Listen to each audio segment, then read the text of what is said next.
ઘર મંદિરમાં ઠાકોરજી પધરાવેલા હોય, ચિત્ર પ્રતિમા હોય, ધાતુ સ્વરૂપે હોય, ભગવાનનું સરસ પાષાણ સ્વરૂપમાં મહારાજની મૂર્તિ હોય કે અન્ય કોઈ પ્રકારની મૂર્તિ હોય, એ ભગવાન તમારા ઘરમાં તમારા એક સદસ્ય છે. એક વાત ખાસ હરિભક્તો ધ્યાન રાખજો, અને બહુ સરસ 2-3 મુદ્દાઓ મારે તમારા ઘર મંદિર માટે, તમારા ઘરમાં બિરાજમાન ઠાકોરજી માટે મારે તમને કહેવા છે. એમાં પહેલી વાત કે તમારા ઘરમાં ભગવાનની મૂર્તિ છે, ભગવાનને પણ તમે ઘરના એક સભ્ય માનજો. અમારા સંતોમાં એક એવી રીતિ કે કેટલાનું બનાવવું છે, એટલે કે કેટલાનું રસોડું બનાવવાનું છે, તો જેટલા સંતો હોય એમાં પોતે જે વાત કરનારા હોય, જવાબ આપનારા હોય, પોતાને માઇનસ કરી અને પોતાની જગ્યાએ ઠાકોરજીને મૂકી દે. એટલે કે 5 સંતો હોય એટલે તરત એમ કે 5નું બનાવવાનું છે, ઠાકોરજી સહિત 5. આપણે જે વાત કરનારા છીએ એ આપણી જગ્યાએ આપણે ઠાકોરજીને ત્યાં પધરાવીએ છીએ. અને એ રીતે તમે કંઈ પણ ઘરે બનાવો, થાળ બનાવો, ભોજન બનાવો, તો એમાં ભગવાનની સ્મૃતિ અને ભગવાનને પણ સાથે ગણતરીમાં લેવા જોઈએ. હવેથી ત્યાં જ્યારે ક્યારે પણ તમારે વાત કરવાની થાય અથવા તો થાળ કરવાનો થાય, ત્યારે આ વાતને જરા અનુસંધાન રાખી અને ભગવાનને પણ ઘરના સભ્ય માને એના માટે થાળ બનાવજો. બીજી વાત કે તમારા ઘરમાં જે ભગવાનની મૂર્તિ છે એમનું જે ત્યાં સ્થાપન કરવામાં આવ્યું છે, પ્રતિષ્ઠા કરવામાં આવી છે, એ પ્રતિષ્ઠા અને મંદિરમાં જે ભગવાનની મૂર્તિ છે એ પ્રતિષ્ઠામાં તફાવત છે. મંદિરમાં જે મૂર્તિ પ્રસ્થાપિત કરવામાં આવી છે, 3 દિવસનો યજ્ઞ છે, જેમાં પૂર્ણ પૂજા થાય છે અને એમાં એ રીતના મંત્ર ઉચ્ચાર થાય છે, પ્રયોગ થાય છે કે ભગવાનની મૂર્તિને દરેક સમયે, દરેક ટાણે ટાણે ભગવાનની પૂજા અવશ્ય મેવ થવી જોઈએ. એ ભગવાનની વસ્ત્રાભૂષણની સેવા હોય, ભગવાનને થાળની સેવા, ભગવાનને જગાડવા, ભગવાનને પોઢાડવા, સમય સમય પ્રમાણે જે ઉત્સવ આવતા હોય એ તમામ ઉત્સવોને સારી રીતે ભગવાનની સમક્ષ ઉજવવા, આ બધી વિધિઓ છે. પણ એ બધી વિધિઓ મંદિર જે હોય, મંદિરમાં મહારાજ પધરાવ્યા હોય, 3 દિવસનો યજ્ઞ કર્યો હોય અને વેદ મંત્ર દ્વારા પ્રાણ પ્રતિષ્ઠા થયેલી હોય, એમના માટેનો વિધિ છે. પણ તમારા ઘરમાં જે ભગવાનની મૂર્તિ પધરાવી છે હરિભક્તો, એને માટે ખાસ વાત, તમે જ્યાં સુધી ઘરમાં છો, ઘરમાં હો, ઘરના કોઈ પણ સભ્યની ઘરમાં ઉપસ્થિતિ હોય ત્યાં સુધી એ ભગવાનને સવારે જગાડવાની સેવા, ભગવાનને સવારે શિરામણ, જે કંઈ બ્રેકફાસ્ટ નાસ્તો હોય, છેલ્લે બાકી દૂધ ભગવાનને સવારે ધરાવવું, બપોરે થાળ ધરાવવા, થાળ ધરાવ્યા પછી ભગવાનને પોઢાડવા, રોંઢો થાય 3-4 વાગ્યાનો સમય થાય એટલે ઠાકોરજીને પુનઃ થાળમાં મેવો ધરાવવો, ફ્રૂટ ધરાવવો, સૂકોમેવો ધરાવવો અને ભગવાનને એ સૂકોમેવો ધરાવીને, ફ્રૂટ ધરાવી, મેવો ધરાવી અને જગાડવા. ત્યારબાદ સાંજે ઠાકોરજીને પુનઃ આરતી કરવી, સવારમાં આરતી કરવી, સાંજે આરતી કરવી. આરતી કર્યા બાદ સંધ્યા સમયે ઠાકોરજીને થાળ ધરાવવા, પછી રાત્રે ભગવાનને પોઢાડવા. ભગવાનને જ્યારે પોઢાડો બપોરે અને રાત્રે, ત્યારે જળની એક લોટી ત્યાં મૂકવી. આ ઘર મંદિરમાં જે ભગવાનને તમે બિરાજમાન કરો છો એની થોડીક વિધિ છે. એ વિધિ પણ ભગવાનના ભક્તોએ અવશ્ય પાલન કરવા યોગ્ય છે, કારણ કે ભગવાન એમાં બિરાજમાન છે, ભગવાન આપણું ધ્યાન રાખે છે.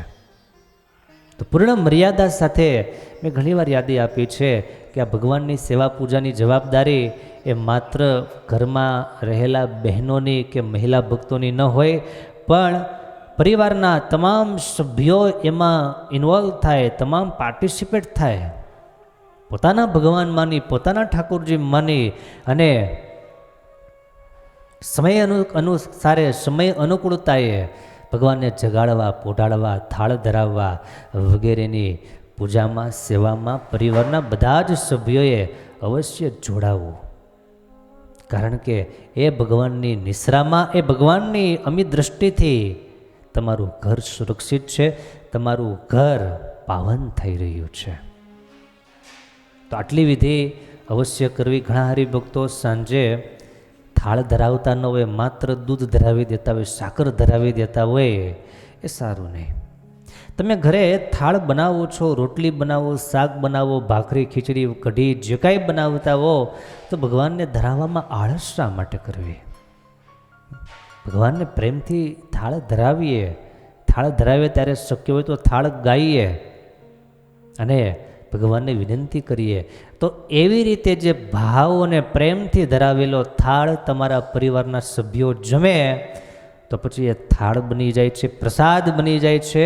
અને એ પ્રસાદ તમારા ઘરના સભ્યો જમે, પરસ્પર સારો ભાવ, સદબુદ્ધિ, સારા વિચારો, પરસ્પર સુહૃદ, એકતા અને સંપની ભાવના સ્વાભાવિક એમાં નિર્માણ પામે છે. ભગવાનનો પ્રસાદ અલેખે ક્યારેય જતો નથી. એનો બહુ મોટો મહિમા છે, એની બહુ મોટી ગરિમા છે. પણ હવે આ શ્રદ્ધા અને ભાવ સાથે જો કરીએ તો. હવે વાત આવે છે કે તમે બહાર ગામ ગયા હોય, ઘરને લોક મારીને જવાનું હોય, ત્યારે શું કરવું? જૂના હરિભક્તોને તો વાતની ખબર જ હોય, પણ નવા હરિભક્તો અથવા તો ખ્યાલ ન હોય તો બધાએ આ વાતનું સંધાન લેવા જેવું ખરું કે ભગવાનને જળ ધરાવી અને પડદો પાડી દેવાની આપણા હરિભક્તોમાં પરંપરા હોય છે. ઘર મંદિરમાં ઠાકોરજીને જળ ધરાવી અને પડદો પાડી દેવાની આપણે ત્યાં પરંપરા, વ્યવસ્થા છે. ભગવાનને પ્રાર્થના કરીને જવાનું છે કે પ્રભુ, અમે થોડા દિવસ માટે કે થોડા સમય માટે બહાર જઈએ છીએ, આપ અમારી સાથે પધારો અને આપ અમારી સાથે ટ્રાવેલિંગ કરો. આવી રીતે ભગવાનને પ્રાર્થના કરી ભગવાનને આપણે સાથે લઈ જવાના છે. અહીંયા જળ ધરાવી અને પડદો નાખી દેવાનો છે. આ રીતે પ્રગટ ભાવ સાથે, મહિમા સાથે અને ઉમળકા સાથે તમે ભગવાનની ભક્તિ કરો, ભગવાનને રાજી કરો, ભગવાનને ટાણે ટાણે સેવાઓ કરો, તો ઠાકોરજી તમારા બની જાય છે અને તમે ઠાકોરજીના બની જાઓ છો. આના માટે બહુ લાંબી કોઈ ખર્ચો નથી, આમાં લાંબો બીજો કંઈ સમય નથી. બસ હૃદય, દિલ જોઈએ અને દિલ ભગવાનની ભક્તિથી ભરપૂર માત્ર જોઈએ. તમારા પરિવારમાં સંસ્કાર, સત્સંગ એ બધાની અભિવૃદ્ધિ થાય અને જે પરિવારમાં સત્સંગ અને સંસ્કારની અભિવૃદ્ધિ થાય એ પરિવારમાં સંપ અને શ્રદ્ધાભાવ આપ મેળે પ્રગટ થાય. આજે મેં જે તમને દર્શન કરાવ્યા મધુદાદા ગોંડલિયા, એનો સારો એ પરિવાર, બધાએ દીકરાઓ, દીકરાના દીકરાઓ, આખો એ પરિવાર દરરોજ ઘર મંદિર એક બહુ સરસ મજાનું બનાવેલું ભગવાને બહુ સુખિયા કર્યા છે. તો આખો પરિવાર ત્યાં ભેગો થાય, આરતી થાય, બધાએ વચનામૃત વાંચીને આવવાનું અને બધાએ એનું તારણ કહેવાનું, એનો સાર કહેવાનો, બધાએ ભેગા થઈને ચેષ્ટા ગાઈ, કથા વાર્તા કરે. આ હરિભગતના ઘરની શોભા છે, આ હરિભગતના ઘરની વિશિષ્ટતા છે. જો ન હોય તો હરિભક્તો હજીથી પણ શરૂ કરવા જેવું છે. જે કાંઈ બગડું, હજી સમય આપણી પાસે છે. જ્યારથી જાગ્યા ત્યારથી સવાર, જાગ્યા ત્યારથી સવાર. આવો આજથી નક્કી કરીએ, આ સરસ મજાની વાત સાંભળીએ કે ઠાકોરજી તો આપણા ઘરમાં આપણે પધરાવ્યા છે. મેં ઘણા જગ્યાએ એવું સાંભળ્યું, જાણ્યું, જોયું કે ઘર બનતું હોય, લાખો અને કરોડોના ખર્ચે મોટું મકાન બનાવતા હોય, એટલે સ્વાભાવિક છે કે બધાને એવો એક ભાવ રહેતો હોય કે ભગવાનનું મંદિર પણ બહુ સરસ બને. ભગવાનનું મંદિર બહુ સરસ બનાવવામાં આવે, ભગવાનની મૂર્તિ પણ સારી એવી ઘણો ખર્ચો કરીને મંદિર બનાવે, ભગવાનની મૂર્તિ લાવે. અહીંયા ન મળે તો જયપુરથી લાવે, સરસ આરસ પાષાણની લાવે, ઘણો ખર્ચો કરે. પણ થોડોક સમય જાય એટલે એ માત્ર ઘરની એક માત્ર ડેકોરેશન જેવું બની જાય છે. ત્યારે ભગવાન ડેકોરેશન માટે નથી, ભગવાન શોભા માટે નથી, ભગવાન આરાધના અને સાધના કરવા માટે છે. આ વાત ક્યારેય ભૂલાય નહીં. ભગવાનને જેટલા ભક્તિભાવથી ભજીએ, જેટલા ભક્તિભાવથી ભગવાનને સ્મરીએ, એટલું ભગવાન આપણું હલપલ હર ક્ષણ ધ્યાન રાખે છે. માટે ગ્રહસ્થના ઘર મંદિરમાં તમે કોઈ પણ દેવી દેવતાઓને માનતા હો, તમારા કોઈ પણ ઈષ્ટદેવ હોય, પણ વિધિ લગભગ આ પ્રમાણે જ બધાને માટે સરખી હોય છે. ભાવ એક સરખો હોય છે. બધાને પોતાના એક ઈષ્ટ હોય, એક પતિવ્રતાની ભક્તિ હોય કે મારા ઈષ્ટ, મારા પતિ, મારા સ્વામી, મારા માલિક, મારું સર્વસ્વ, મારું સમર્પણ આ ભગવાનને માટે કે આ ઠાકોરજીને માટે છે, કે આ ઈશ્વરને માટે છે. અવશ્ય હોય, પણ એમાં ભક્તિભાવ પૂરેપૂરો જો હોય તો વાલા ભક્તજનો એ દેવ તમારી પૂજા, તમારી ભક્તિ, તમારો ભાવ, તમારી સેવા અંગીકાર કરે છે. કદાચ આપણને આ આંખે દેખાતું ન હોય, પણ ભગવાન આપણું સર્વે રીતે મંગલ કરે છે. માટે આ મુદ્દાઓને ખાસ ધ્યાનમાં રાખી અને ઘર મંદિરમાં રહેલા ભગવાનની પૂજા કરજો, એવી તમામ ભક્તોને ખાસ ભલામણ છે.